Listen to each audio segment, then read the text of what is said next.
अस्सलाम वालेकुम दोस्तों हमारे एक वीवर जो काफ़ी पुराने हमारे वीवर हैं बहुत दिनों से। तो उन्होंने एक वर्ड हिंदू लिखने के लिए कहा है। तो देखिए, छोटी है दाल, छोटी है और नून, हिंद दाल वाव। तो दाल पे पेश है यहाँ और वाव पे उल्टा पेश। ठीक है, तो ये एक वर्ड हो गया हिंदू।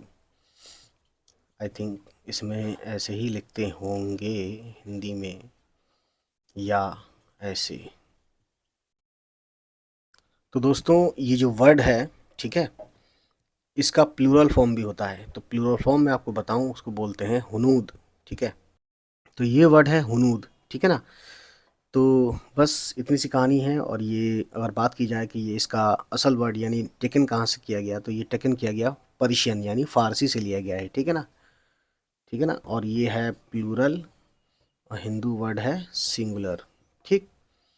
तो मतलब अगर हम देखा जाए तो डिक्शनरी में बताते हैं कि हिंदुस्तान का रहने वाला यानी कदीम हिंदुस्तान का रहने वाला, या वैदिक धर्म का पेरू, या हिंदू मज़हब का पेरू। ठीक है, इतनी सी कहानी है दोस्तों। बाकी आप भी क्या वर्ड लिखवाना चाहते हैं नीचे कमेंट करें। चलिए मिलते हैं, खुदा हाफिज़। उम्मीद है गाइस ये वीडियो आपको पसंद आई हो, और अगर पसंद आई तो प्लीज़ हमारे चैनल को सब्सक्राइब कीजिएगा और उन सभी तक पहुंचाइए हमारी वीडियोस को जिनके बारे में आपको लगता है कि उनको ये वीडियोस देखनी चाहिए। चलिए फिर मिलते हैं आपसे, हमारी होगी नेक्स्ट किसी वीडियो के साथ मुलाकात। तब तक खुश रहें, आबाद रहें, बाय बाय, टेक केयर।